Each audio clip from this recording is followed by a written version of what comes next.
48절입니다. 신약성경 206쪽 사도행전 10장 44절에서 48절입니다.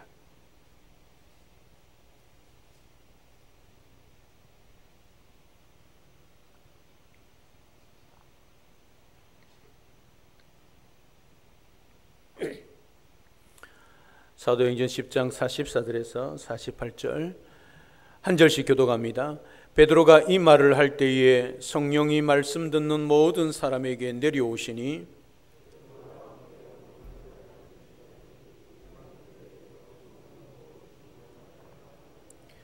이는 방언을 말하며 하나님 높임을 들음이로라.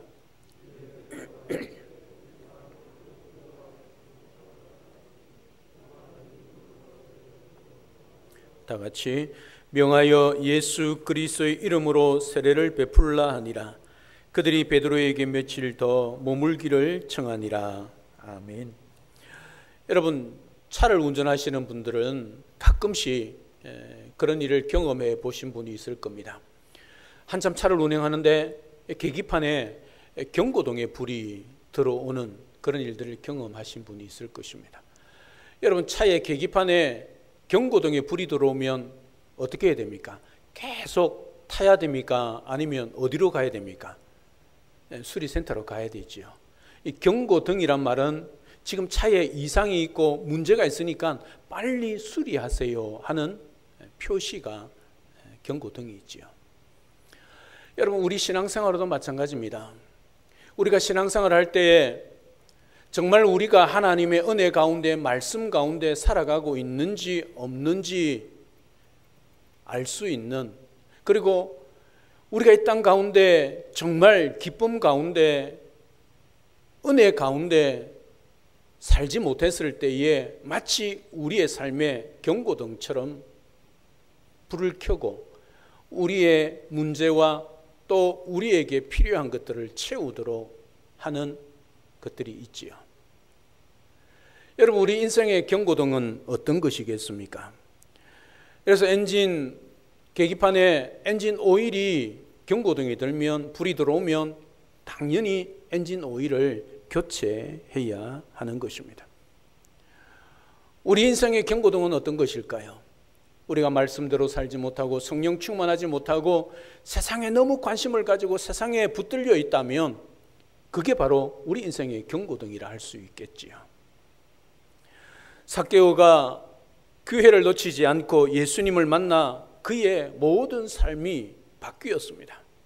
그것처럼 이 시간에 우리가 성령 하나님 앞에 우리 인생이 붙들림 받고 지배를 받고 다스림을 받는다면 우리가 이 땅 가운데 살아가는 모든 삶에 인생의 신앙생활의 경고등의 불이 꺼지고 우리의 삶에 놀라운 하나님의 은혜가 임하게 될 것입니다.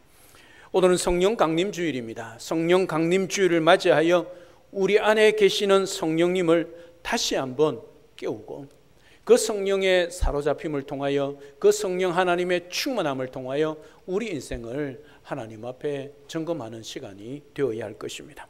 우리가 주님의 뒤를 따르는 제자가 되기 위해 무엇보다도 성령 하나님의 능력을 받아야 합니다. 우리가 땅끝 선교를 감당하며 오대양 육지에서 밟아보고 사명제로 달려가기 위해서도 무엇보다도 성령 하나님의 능력을 받아야 합니다. 성령 하나님의 임재와 다스림 가운데 성령 충만한 성도, 성령의 능력이 나타나는 교회가 되어야 한다는 말씀이지요.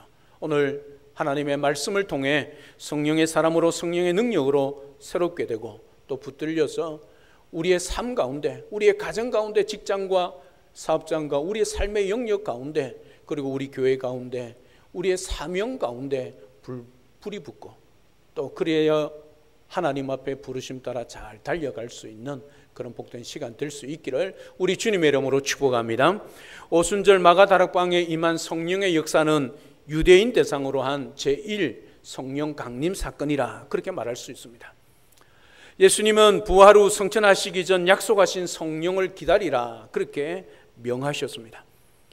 예수님은 이미 십자가를 지시기 전에 보혜사 성령을 선물로 주실 것을 약속하셨지요. 예수님은 성천 이후에 마가 다락방에 120명의 제자들이 모여 성령의 임재와 충만을 위해서 간절히 기도했습니다. 바로 그때 불같은 성령, 바람 같은 성령이 임했지요. 그들은 방언을 말하며 새술에 취한 것처럼 하나님의 나라의 큰 일을 말하며 담대히 전했습니다. 오순절에 임한 그 성령 강림은 마가 다락방에 모인 유대인들에게 임한 사건이라 그렇게 말할 수 있습니다. 그런데 오늘 본문에는 제2의 성령 강림 사건이다. 그러니까 마가 다락방에 모였던 120명이나 되는 제자들에게 임했던 그 현상, 똑같은 현상이 오늘 가이사랴 고넬료 집에 똑같이 임했다는 것을 보게 되어집니다.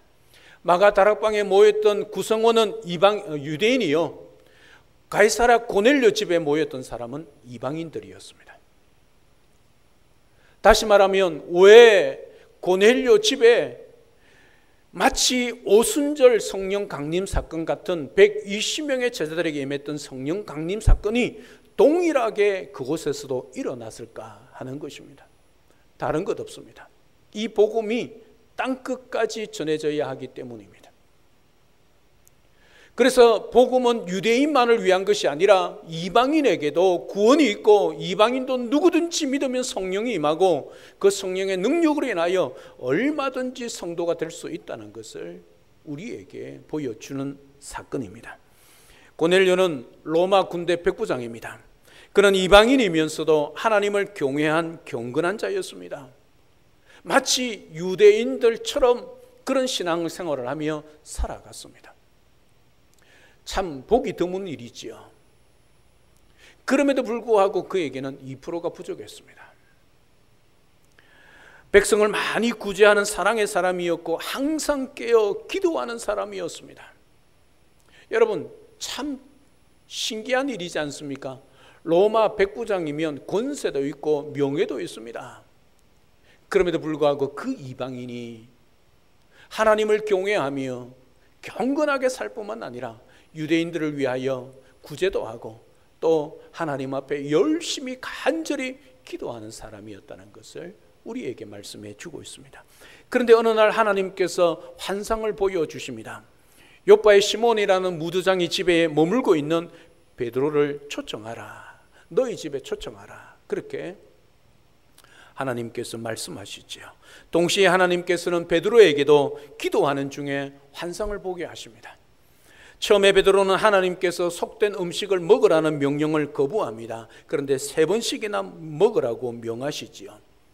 지금까지 베드로는 성령 충만을 받고 성령의 권능으로 복음을 전하며 그렇게 삶이 바뀌었음에도 불구하고 아직까지도 율법이라는 편견의 안경을 쓰고 있었습니다. 비록 그가 성령 체험을 하고 능력 있는 사도였지만 여전히 율법의 굴레에서 자유하지 못했습니다. 그 결과 베드로는 유대인들만을 복음 전파의 대상으로 삼았지요. 주님께서는 예루살렘과 온 유대와 사마리아와 땅끝까지 이르러 복음의 증인이 되라 그렇게 명하셨습니다. 그런데 베드로는 여전히 그의 생각과 인종과 지역에 대한 편견에서 자유롭지 못했습니다. 지옥의 땔감으로 취급되는 이방인에게 복음이 전파되는 그런 일은 있을 수 없는 것처럼 생각했습니다. 그러나 하나님께서는 부정한 음식에 대한 환상을 통하여 베드로의 편견을 깨뜨리셨습니다. 그 부정한 음식은 바로 이방인들을 상징합니다. 그런데 아직까지도 베드로는 그 환상의 의미가 무엇인지 의아했습니다. 베드로는 그 환상에 대하여 생각을 하고 있는데 성령께서 말씀하시지요. 사도행전 10장 20절에 보면 두 사람이 너를 찾으리니 일어나 내려가 의심하지 말고 함께 가라. 내가 그들을 보내었다. 그렇게 말씀합니다. 마침 그때 고넬료가 보낸 사람들이 베드로를 찾았습니다. 그때 베드로는 너희들이 찾는 그 사람이 바로 나인데 무슨 일로 여기에 왔느냐 그렇게 묻습니다. 자초지종을 들은 베드로는 하룻밤을 지내고 그리고 함께 가이사랴 고넬료 집으로 출발합니다. 베드로의 입장에서는 여러분 쉬운 결정이 아닙니다. 여전히 그는 유대인들을 대표하는 사도였습니다. 그리고 예루살렘 공동체의 대표였습니다. 유대인들은 이방인과의 접촉을 부정하게 여전히 생각하고 있었습니다. 아무리 로마의 군대 백부장이지만 권세가 있고 권력이 있는 사람이 부른다 할지라도 그의 초청에 무작정 응했다가는 큰 어려움을 당할 수 있습니다. 유대인, 다시 말하면 초대교회 예루살렘 교회의 유대인 성도들로부터 지탄을 받을 수 있다는 거지요.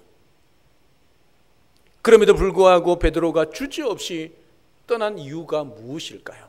그 이유를 사도행전 10장 28절에서는 이렇게 고백합니다. 이르되 유대인으로서 이방인과 교제하며 가까이 하는 것이 위법인 줄은 너희도 알거니와 하나님께서 내게 지시하사 아무도 속되다 하거나 깨끗하지 않다 하지 말라 하시기로 내려가는 것이죠. 기도할 때 보여주신 환상 때문입니다. 지금까지 한 번도 만난 적이 없는 일면식도 없는 고넬료와 베드로에게 동시에 환상을 보여주시고 그 모든 것이 하나님의 뜻임을 깨닫게 해주신 것이지요. 더 중요한 이유는 바로 하나님이 말씀하시고 지시하셨기 때문입니다. 여전히 율법에 얽매여 있고 편견을 가지고 있습니다. 유대인 공동체의 대표입니다. 그럼에도 불구하고 이 모든 사건이 하나님께서 계획하신 놀라운 뜻임을 믿었기 때문이지요.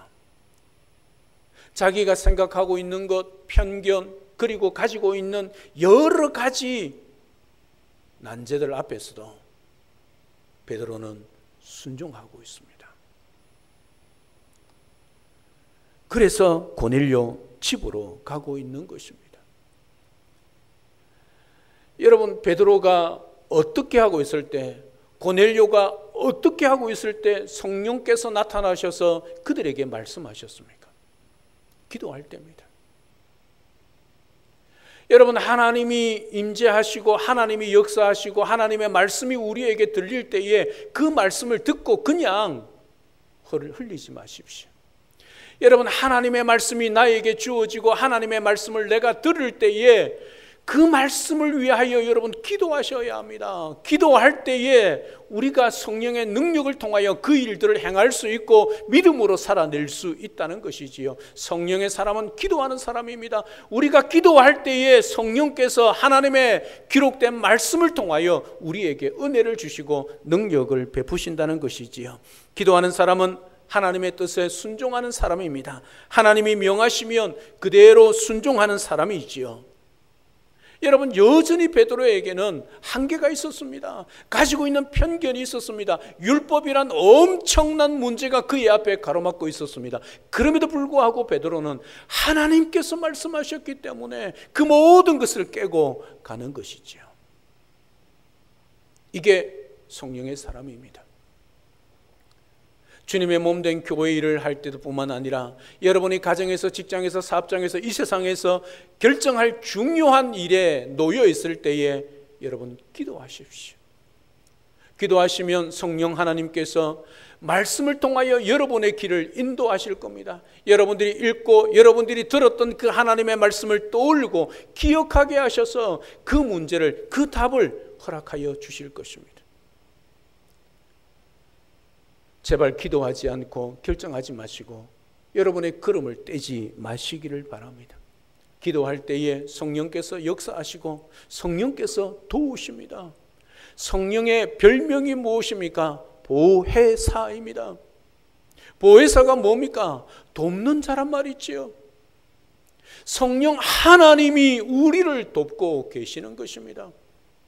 우리의 입을 열어 그 성령 하나님 앞에 부르짖고 성령이 우리의 삶을 다스리고 우리를 인도하며 우리를 붙들기를 기도할 뿐만 아니라 우리의 인생의 난제와 우리 인생의 길을 걸어갈 때에 하나님의 말씀을 들었을 때에 그 말씀대로 살아낼 수 있도록 기도할 때에 성령께서 우리를 인도하실 뿐만 아니라 도우실 뿐만 아니라 순종하게 하고 능력 있게 살아가도록 만드는 것입니다.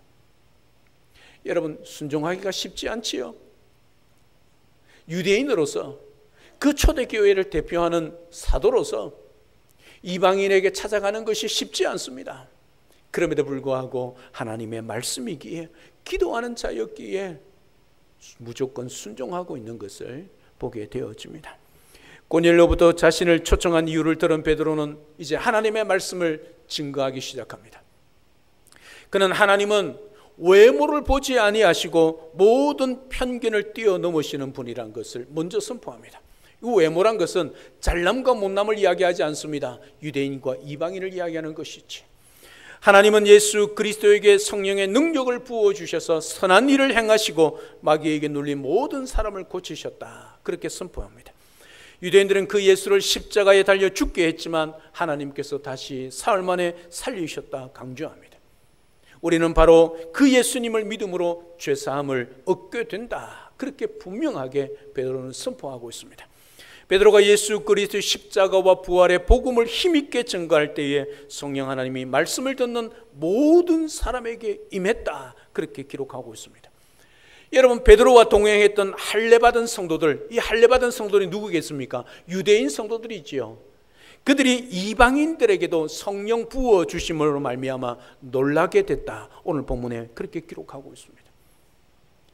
당시 예수를 믿는 유대인들은 오직 유대인들에게만 성령 하나님이 임하는 줄로만 알았습니다.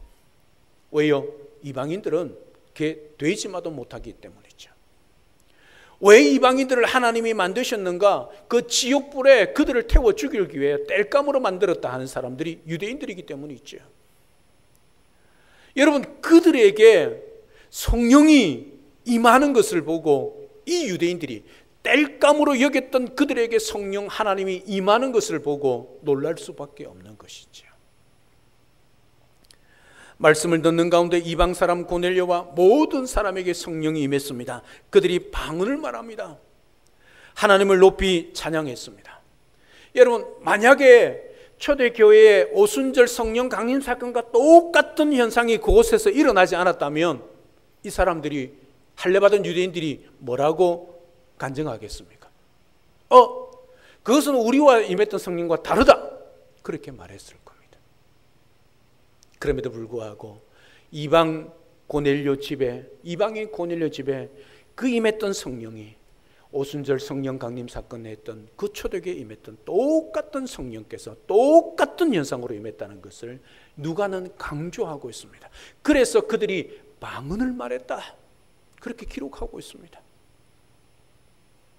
이것이 바로 제2의 성령 강림 사건입니다. 이방인들에게 부어주신 성령 강림 사건이지요. 다른 것 없습니다. 이제 복음이 예루살렘 유대 중심에서 땅끝까지 증거되어져야 하기 때문에 하나님이 이방인들에게도 구원이 있다는 것을 보여주기 위하여 지난주에 말씀드린 것처럼 누구든지 예수 그리스도 이름을 부르는 자는 구원을 베풀어 주시는 우주의 이 만물의 주인 되신 하나님을 강조하고 있다는 사실이죠. 이방인들에게 부어진 성령 강림 사건을 통하여 우리에게 말씀하시는 하나님의 뜻은 모든 인종과 모든 지역의 편견을 넘어 역사하시고 또 복음이 증거되어지고 우리 주 예수 그리스도가 만왕의 왕이시고 만주의 주란 것을 보여주는 사건입니다. 그럼 오늘 우리에게도 고넬료 가정에 임했던 성령 강림의 역사가 우리에게 필요합니다. 고넬료가 성령 받기 전에는 하나님을 알았습니다. 기도했습니다. 하지만 그 능력을 깨닫지 못했습니다. 여전히 율법이라는 그 테두리 안에 사로잡혀 있었습니다.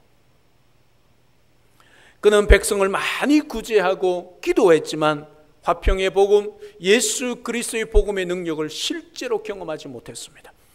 머리로는 하나님을 믿고 있고 기도하고 있고 구제하고 있고 돕고 있지만 복음의 능력과 역사를 체험하지 못했다는 사실이지요. 오늘 우리도 마찬가지입니다. 우리들이 아무리 머리로 하나님의 말씀을 이해하고 깨달아도 성령 하나님의 능력을 체험하지 못하면 언제나 우리는 공허할 수밖에 없습니다. 그 능력이 나타날 수 없고 그 말씀에 결실이 나타나고 열매가 나타날 수 없지요. 십자가와 부활의 능력을 덧입지 못합니다. 따라서 오늘 우리는 성령 강림 주일을 맞이하여 다시 한번 계속해서 성령 충만을 사모해야 합니다. 성령 충만을 받아야 합니다. 성령의 능력과 성령 충만을 받지 못하고 신앙생활을 하는 것만큼 어리석은 일은 없습니다. 그것만큼 힘든 일은 없습니다. 사도행전 1장 8절 오직 성령이 너희에게 임하시면 너희가 권능을 받고, 여러분 이것은 초대교회 마가다락방에 임했던 120명에게만 주신 말씀이 아닙니다. 믿는 모든 그리스도인들에게 주신 하나님의 말씀이지요. 목사나 선교사에게만 주신 말씀이 아니란 말씀입니다. 모든 그리스도인이라면 누구나 이 말씀을 따라 성령의 권능을 받아야 한다는 말씀입니다. 여러분, 성령의 권능을 받지 않고서는 우리는 그리스도로 능력 있게 살아갈 수 없습니다. 땅끝까지 주님의 증인의 삶을 살아낼 수조차 없다는 사실이죠. 아무리 우리 힘으로, 인간의 힘으로 노력해도 하나님의 뜻을 이룰 수가 없다는 사실입니다. 기억하셔야 합니다. 오순절 성령 강림 사건에 임했던 그 성령 하나님께서 오늘 이 자리에, 우리의 삶의 자리에, 우리의 가정의, 직장의, 사업장에, 또 우리가 다니는 학교에 임할 수 있도록 기도하셔야 합니다. 그리고 우리가 성령 충만을 사모하며 성령에 사로잡혀 그 성령 충만함을 따라 살아갈 때 이 세상의 소욕을 따라, 이 세상의 정욕을 따라 살지 아니하고 하나님의 나라를 위하여 살아갈 수가 있는 것입니다. 이겨낼 수 있는 겁니다. 마귀의 그 유혹을 이겨낼 수 있고, 마귀가 우리를 그 죄의 자리로 빠뜨릴 때에 능히 일어서서 우리 주님 앞으로 돌아올 수 있게 하는 것이죠. 기억하십시오. 숨 쉴 때마다, 길을 걸을 때마다, 밥을 먹을 때마다, 공부할 때마다, 일할 때마다, 매 순간순간 365일 여러분 성령으로 충만하셔야 합니다. 여러분, 성령 충만은 사모하는 자에게 주십니다. 우리의 모든 세상의 죄들을 내려놓고 하나님 앞에 간절히 구할 때 선물로 우리에게 주십니다.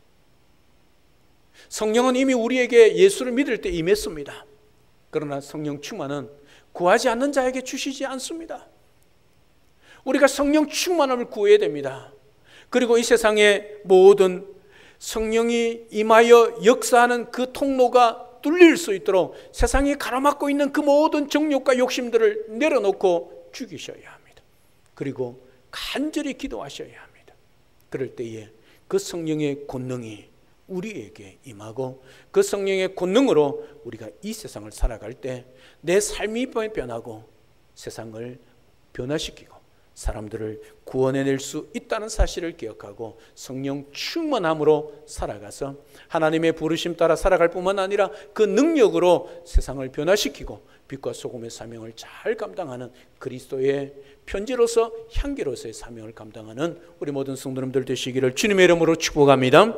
성령의 권능이 임하면 내가 무엇을 해야 할지 또한 깨닫게 되어집니다. 내 삶의 우선순위를 하나님 앞에 바로 결정할 수 있게 된다는 말씀입니다. 내게 주신 하나님의 은혜와 축복을 가지고 어디에 써야 할 것인가를 깨닫게 되어집니다. 여러분, 힘은 방향이 중요합니다. 힘을 가졌다고 다 되는 것 아닙니다. 어디에 쏟고 어디에 쓰는가에 따라서 그 힘이 폭력이 될 수 있고 그 힘이 능력이 될 수 있습니다. 하나님이 주신 능력을 어디다 무엇을 위해 쓰느냐가 중요하지요.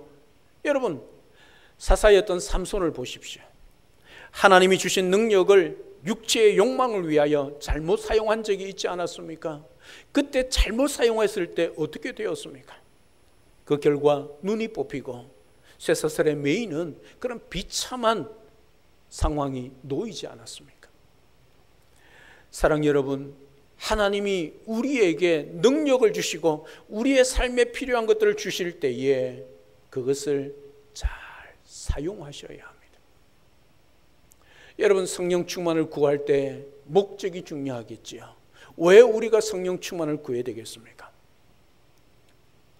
내가 능력을 나타내고 병자의 손을 올리면 낫고 내가 방언을 하고 와, 저 사람 위대한 사람이야, 저 사람 신앙이 좋아, 그런 소리 듣기 위해서 여러분 성령 충만을 구하겠습니까? 아니지 않습니까?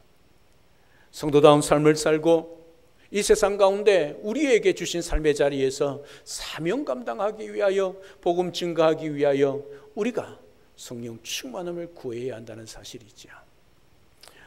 오늘 우리 삶 가운데 하나님이 주신 놀라운 축복과 은혜가 있습니다. 건강도 우리 하나님이 주시고, 물질과 자녀, 지식, 명예, 직장도, 사업장도, 학교도 우리에게 주셨습니다. 하나님이 주신 선물을 우리의 이기심을 위하여 잘못 쓰면 오히려 그것이 독이 되고 화가 되는 것이죠.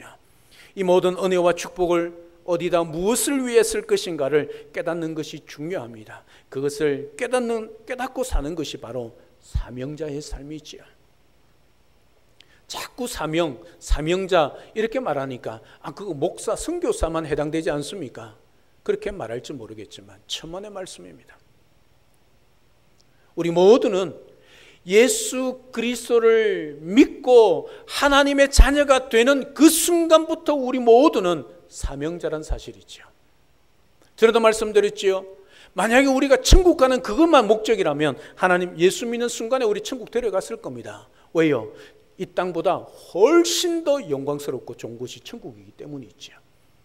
그럼에도 불구하고 예수 믿는데 우리를 이 땅에 두신 이유가 무엇이겠습니까? 예수 믿는 자로서 이 땅 가운데 사명을 감당하기 위해서지요. 단 한 가지 이유입니다. 하나님이 왜 우리에게 가정을 주시고 직장을 주고 사업장을 주셨습니까? 단 한 가지 이유입니다. 사명 감당하기 위해서지요. 그 사명이 무엇입니까? 주의 복음을 증거하기 위해서입니다. 하나님의 나라를 전하고 세우기 위한 것입니다. 그것이 우리가 이 땅에 사는 목적이고 사명입니다. 그래서 우리 모두는, 예수를 믿는 모든 사람들은 다 사명자란 말이지요. 그래서 우리는 성령의 권능을 받고 성령 충만해야 한다는 사실입니다.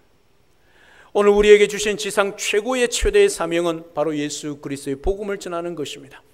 복음은 모든 믿는 자에게 구원을 주시는 하나님의 능력입니다. 그 능력을 선포하는 것이 사도들의 사명이었고 초대교회의 사명이었습니다. 그리고 오늘 이 땅을 살아가는 우리들에게 주신 사명이기도 합니다. 이것이 바로 영동중앙교회의 궁극적인 비전입니다. 오늘 이 자리에 안주하는 것이 아니지요. 온 열방을 가슴에 품고 나아가는 것입니다. 비록 영동 땅에 살아가고 있지만, 지구 한 모퉁 위에, 기퉁 위에 살아가고 있지만, 우리의 가슴은 언제나 열방을 품고 있어야 합니다. 아버지의 마음, 그 아버지의 마음이죠. 그 하나님 아버지의 마음을 우리가 가슴에 품고 이 땅의 사람들뿐만 아니라 열방을 가슴에 품고 살아가야 합니다. 땅끝까지 복음의 증인되는 사역을 감당하는 것이지요. 이것이 바로 사도행전적 영동중앙교회의 비전입니다. 모든 성도들이 이 비전을 품고 성령 충만함과 성령의 권능을 사모할 때 이 역사는 반드시 이루어지는 것입니다. 오늘도 이 영동 땅에 지구의 한 모퉁 위에, 기퉁 위에 살아가고 있지만, 우리가 성령의 권능을 받아서 그 말씀 그대로 땅끝까지 이르러 주님의 증인의 삶을 살아내는 그런 복된 삶을 살아내어야 할 것입니다. 청년 언더우드의 가슴에 성령의 권능이 임했을 때 그는 온 삶을 조선 한국을 위해 불살랐습니다. 여러분 25, 26살이었습니다. 그의 청춘을, 여러분 그 당시 한국 땅에, 조선 땅에 들어왔을 때에 조선은 어떤 상황인 줄 아십니까? 여러분 지팡에 거적을 깔고 산 그런 시대였습니다. 그야말로 미개했던 그런 시대였습니다. 그런 이 땅에 언더우드 가슴에 성령의 권능이 임했을 때 그의 온 삶을 조선 땅에 불세웠죠. 허드슨 테일러의 가슴 속에 성령의 불이 임했을 때에 중국을 위해 자신을 던졌습니다. 리빙스톤의 가슴에 성령의 기름 부으심이 임했을 때에 아프리카의 가슴에 품고 아프리카에 가서 그의 온 생애를 바쳤습니다. 내가 지금 어디로 가야 할지, 무엇을 해야 할지 모른다면 여러분 성령 하나님, 성령의 충만함을 구하십시오. 성령의 권능을 받도록 기도하십시오. 성령 하나님이 갈 바를 보여주시고 사명을 주실 뿐만 아니라 감당하게 해 주실 것입니다. 더 이상 육체의 소욕을 따르고 사는 그런 어리석음을 주님 앞에 내려놓으시고 날마다 성령 충만하여 성령 하나님에 붙들려서 살아가는 능력 있는, 권능 있는 그런 그리스도인으로 살아가시기를 주님의 이름으로 축복합니다. 성령 하나님께서 우리 인생의 삶의 물꼬를 열 뿐만 아니라 우리가 살아갈 그곳에, 사는 그곳에 사명자로서 우리 입술을 열어 담대히 주의 복음을 전할 수 있도록 그렇게 기도하시고 구하시고 또 충만하여 살아가시기를 바랍니다. 그 속에 하늘로부터 은혜의 소낙비가 내리고 각종 은사와 능력과 축복이 폭포수처럼 쏟아질 줄로 믿고 여러분과 여러분 삶 가운데 이런 놀라운 성령의 역사와 권능이 나타날 것을 사모하며 오늘 또 여러분이 살아가는 그 삶의 자리에서 치유와 회복을 경험할 뿐만 아니라 우리 모두 사명을 감당하는 그 자리 땅끝까지 이르러 주님의 증인이 되고 주님 앞에 설 수 있는 복된 우리 모든 성도님들 다 되시기를 우리 주 예수 그리스도 이름으로 축복합니다. 할렐루야. 아멘. 살아계신 하나님, 은혜와 사랑을 진심으로 감사를 드립니다. 오늘 성령 강림 주일 사건을 통하여, 주일을 통하여 오순절 임했던 그 성령 하나님이 이방인이었던 고넬료 집에 동일하게 역사하셔서 이제 이 복음이 땅끝까지 이르러 전파되고 누구든지 유대인에게만 아니라 이방인에게도 주의 이름을 부르는 자에게 구원을 주시기 위하여 제2의 성령 강림 사건으로 임했던 것을 오늘 말씀을 통하여 듣습니다. 고넬료 집에 임했던 이 성령께서 오늘 우리 시대에, 오늘 우리에게, 우리 가정에, 우리 교회에 임한 성령 하나님이십니다. 이제 우리가 예수를 믿을 때 임했던, 우리 삶을 지배하셨던, 우리의 주인 되셨던 그 성령 하나님을 간절히 사모하며 그 성령 하나님을 모시고 사는 자로서 그 성령의 지배와 다스림과 인도함을 받기 위하여, 그것이 바로 성령 충만함인데, 성령 충만함을 사모하여 그런 삶을 살아낼 뿐만 아니라 사명자로 땅끝까지 이르러 주님의 증인의 삶을 살아내는 오대양 육대주 밟아보고 사명지로 달려갈 수 있는 그런 우리의 모든 삶이 될 수 있도록 축복하여 주옵소서. 그 성령 하나님의 권능과 그 성령 하나님의 능력으로 우리의 삶의 자리에서 예수 그리스도를 입을 열 때마다 만나는 사람들마다 전할 수 있는 우리 모두가 될 수 있도록 축복하여 주옵소서. 예수님을, 복음을 부끄러워하여 입술을 열지 못하는 자가 아니라 성령의 충만함으로 담대하게 나가서 예수 그리스도를 전할 수 있는 우리 모두가 되도록 축복하여 주옵소서. 예수님의 이름으로 기도드리옵나이다. 아멘.